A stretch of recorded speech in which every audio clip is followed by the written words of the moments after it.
والمواقف هذه أنا ما قلتها حق ولا أحد. الحالات اللي أثارت الفنانة اللبنانية ليلى عبد الله تعاطفا واسعا معها بعدما كشفت العديد من أسرار حياتها، خاصة عن والدها.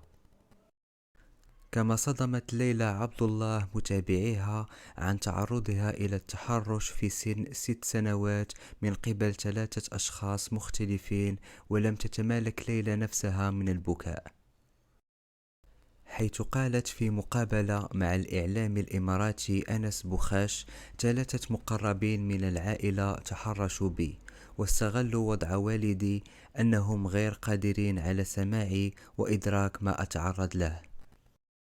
وتابعت: كنت أشعر بالاستياء والألم نتيجة هذه التجارب، ولم أخبر أحدا بما حدث لي، حتى عائلتي.